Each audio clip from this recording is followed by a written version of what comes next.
তোমাদের প্রত্যেকেরই দ্বিতীয় পর্যায়ক্রমিক মূল্যায়ন বা সেকেন্ড ইউনিট টেস্ট পরীক্ষা শেষ হয়ে গেছে এবং যাদের এখনো শেষ হয়নি তাদের 2-1 দিনের মধ্যেই শেষ হয়ে যাবে। দ্বিতীয় পর্যায়ক্রমিক মূল্যায়ন পরীক্ষা তোমাদের কেমন হলো সেটি অবশ্যই কিন্তু আমাকে কমেন্ট করে জানিও।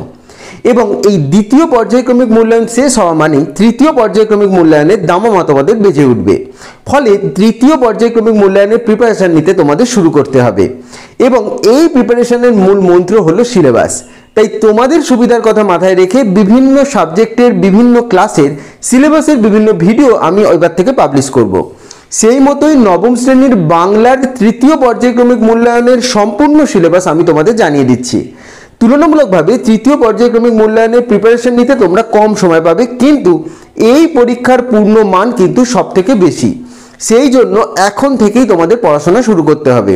সামনে পুজো আসছে, তো অনেক কটা দিন তোমাদের কিন্তু পড়াশোনার মধ্যে থাকবে না তোমরা, সেই জন্য এখনই তোমরা পড়াশোনা শুরু করো, কারণ পুজো শেষ হতে না হতেই কিন্তু তোমাদের তৃতীয় পর্যায়ক্রমিক মূল্যায়ন নভেম্বর মাসে শুরু হয়ে যাবে।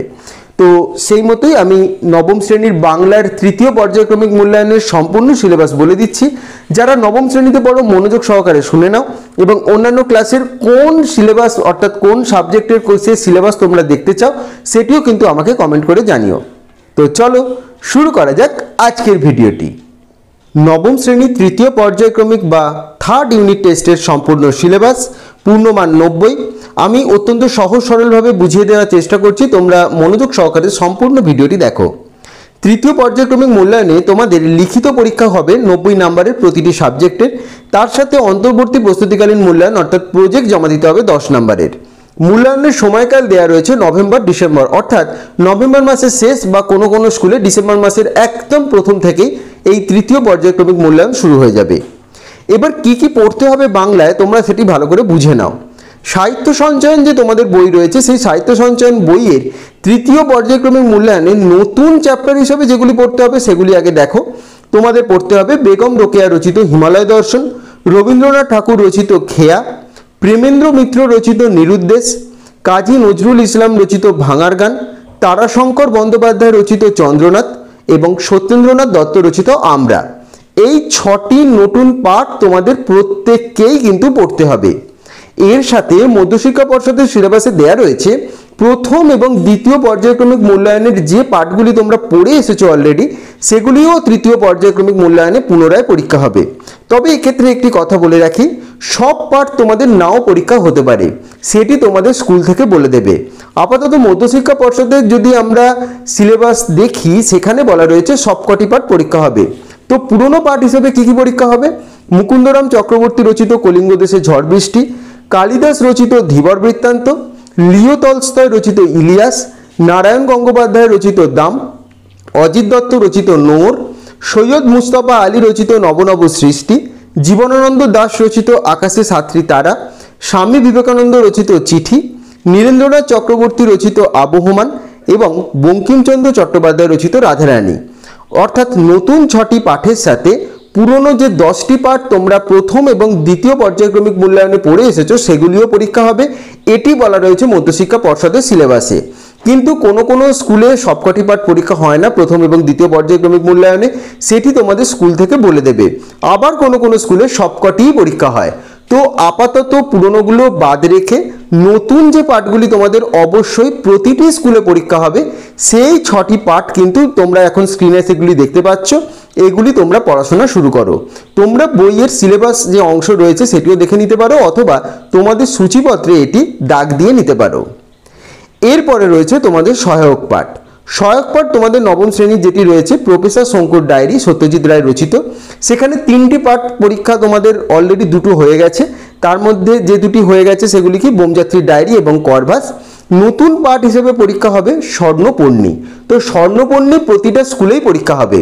এবার বেশিরভাগ স্কুল কি করে যে শুধুমাত্র যে নতুন পাঠ স্বর্ণপর্ণী সেটি তৃতীয় পর্যায়ক্রমিক মূল্যায়নে রাখে, কিন্তু কোনো কোনো স্কুল প্রথম এবং দ্বিতীয় পর্যায়ক্রমিক মূল্যায়নে অর্থাৎ বোমযাত্রীর ডায়েরি এবং করভাসও কিন্তু সিলেবাসের মধ্যে রাখে।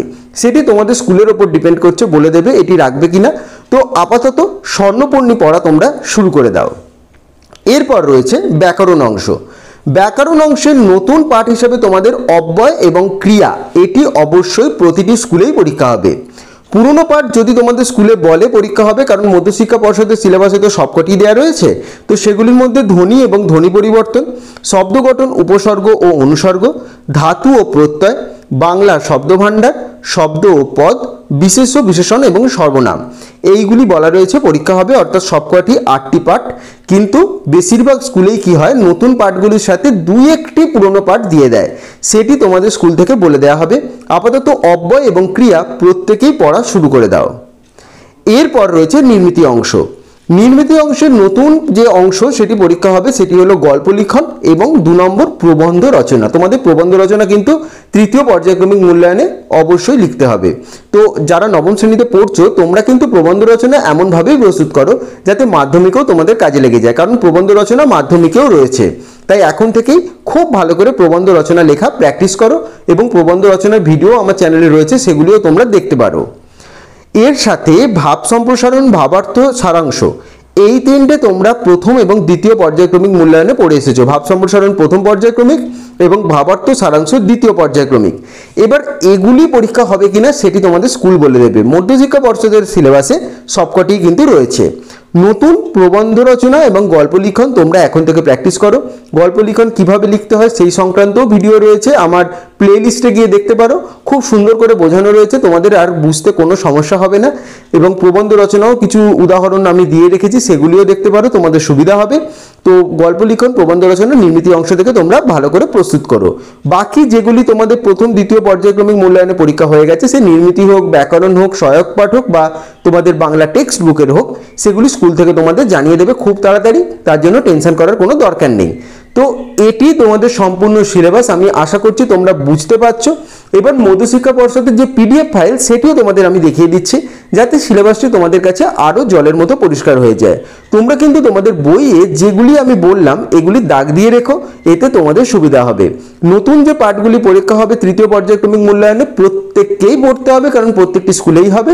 এবার প্রথম দ্বিতীয় পর্যায়ক্রমিক মূল্যায়নে পড়ে যেগুলি এসেছে পাঠ, সেগুলির কোনগুলি পরীক্ষা হবে নাকি সবকটিই পরীক্ষা হবে, সেটি তোমাদের স্কুল থেকে বলে দেবে। তো চলো এবার মধ্যশিক্ষা পর্ষদের যে সিলেবাসের পিডিএফ ফাইলটি রয়েছে সেটি তোমরা দেখে নাও, তাহলে বিষয়টি তোমাদের কাছে অনেক বেশি পরিষ্কার হয়ে যাবে। দেখো, এটি মধ্যশিক্ষা পর্ষদের তোমাদের নবম শ্রেণীর বাংলার সিলেবাস। সেখানে 3টি পর্যায়ক্রমিক মূল্যায়নই রয়েছে। আমি একদম তৃতীয় পর্যায়ক্রমিক মূল্যায়নে চলে এলাম। তোমরা দেখতে পাচ্ছ তৃতীয় পর্যায়ক্রমিক মূল্যায়ন, পূর্ণমান দেওয়া রয়েছে 90, অর্থাৎ 90 নম্বরের লেখা পরীক্ষা তোমাদের হবে, এবং অন্তর্বর্তী প্রস্তুতিকালীন মূল্যায়ন অর্থাৎ প্রজেক্ট তোমাদের দেওয়া হবে 10 নম্বর করে। এবং সেই যে 10 নম্বর প্রজেক্ট, সেটা তোমাদের স্কুল থেকে বলে দেবে যে কি করতে হবে। এবং মূল্যায়নের সময়কাল হচ্ছে ডিসেম্বর মাস এখানে দেওয়া রয়েছে, কিন্তু বেশিরভাগ স্কুলেই কিন্তু নভেম্বর মাসের লাস্ট উইক থেকেই পরীক্ষা শুরু হয়ে যাবে। দেখো, পরীক্ষা হবে বাংলা টেক্সট বুকের অর্থাৎ সাহিত্য সঞ্চয়ন বইয়ের, হিমালয় দর্শন, খেয়া, নিরুদ্দেশ, ভাঙার গান, চন্দ্রনাথ, আমরা। দেখো, এগুলি নতুন পাঠ। এবার এর সাথে দেওয়া রয়েছে দেখো প্রথম এবং দ্বিতীয় পর্যায়ক্রমিকের সমস্ত রচনা, অর্থাৎ আমি যেগুলি বলে দিলাম যে 10টি রচনা প্রথম এবং দ্বিতীয় পর্যায়ক্রমিক মূল্যায়নে পড়ে এসেছো, সেগুলি পরীক্ষা হবে বলে দেওয়া রয়েছে। এটি তোমাদের স্কুল নির্ধারণ করবে যে সবকটি পরীক্ষা হবে না, তার মধ্যে বেছে দেবে। তার সাথে ব্যাকরণ অংশ থেকে দেখো অব্যয় এবং ক্রিয়া দেওয়া রয়েছে। তার মধ্যে নির্মিতি থেকে দেওয়া রয়েছে দেখো গল্প লিখন এবং প্রবন্ধ রচনা, এবং প্রথম এবং দ্বিতীয় পর্যায়ক্রমিকের ব্যাকরণ এবং নির্মিতির সমস্ত অধ্যায় যেটি দেওয়া রয়েছে, আমি একটু আগে বললাম, এটিও তোমাদের স্কুল থেকে বলে দেবে যে প্রত্যেকটি পরীক্ষা হবে না তার মধ্যে কিছু হবে। তার সাথে যে সহায়ক পাঠ রয়েছে, প্রফেসর শঙ্কুর ডায়েরির চিহ্নিত 3টি গল্পই পরীক্ষা হবে, এখানে দেওয়া রয়েছে সিলেবাসে। এবার 3টি গল্পের মধ্যে কি প্রথম তোমরা পড়ে এসেছো বোমযাত্রীর ডায়েরি, দ্বিতীয় পড়ে এসেছো করভাস, এবং তৃতীয় পড়বে তোমরা স্বর্ণপর্ণী। তো বেশিরভাগ স্কুলে স্বর্ণপর্ণীটাই তৃতীয় পর্যায়ক্রমিক মূল্যায়নে পরীক্ষা হয়। যদি তোমাদের স্কুলে বোমযাত্রীর ডায়েরি এবং করভাস বলে দেয় পরীক্ষা হবে পুনরায়, তাহলে তোমাদের পড়তে হবে। তো আপাতত স্বর্ণপর্ণী পড়া তোমরা প্র্যাকটিস করো। তো এটি তোমাদের মধ্যশিক্ষা পর্ষদের নির্ধারিত সিলেবাস, এটি তোমরা একটি স্ক্রিনশট নিয়ে রাখতে পারো, এতে তোমাদের সুবিধা হবে। এবং এই সিলেবাস সংক্রান্ত যদি তোমাদের কোনো কোয়েশ্চেন থাকে সেটিও কিন্তু আমাকে অবশ্যই তোমরা কমেন্ট করে জানাবে। এটি তোমাদের নবম শ্রেণীর তৃতীয় পর্যায়ক্রমিক মূল্যায়ন বাংলার সম্পূর্ণ সিলেবাস। তো আশা করছি আজকের ভিডিওটি তোমাদের ভালো লেগেছে, এবং আজকের ভিডিওর মাধ্যমে নবম শ্রেণীর তৃতীয় পর্যায়ক্রমিক মূল্যায়নের সম্পূর্ণ সিলেবাস তোমরা জেনে গেলে। এই মতোই আজ থেকে তোমরা পড়াশোনা শুরু করে দাও, তোমাদের কোনো সমস্যা হবে না। তো দেরি না করে কিন্তু আর বসে না থেকে এই সিলেবাস অনুযায়ী পড়াশোনা বাংলা তোমরা শুরু করো। যদি কোনো অংশ সিলেবাসে তোমাদের বুঝতে অসুবিধা হয় আমাকে কমেন্ট করে জানাবে, আমি সেই অংশ অবশ্যই তোমাদের বুঝিয়ে দেব।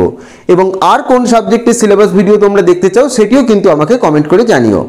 তো এই ভিডিওটি ভালো লেগে থাকলে অবশ্যই ভিডিওটি লাইক এবং শেয়ার করে দিও এবং চ্যানেলটি অবশ্যই সাবস্ক্রাইব করে দিও। সকলে ভালো থেকো।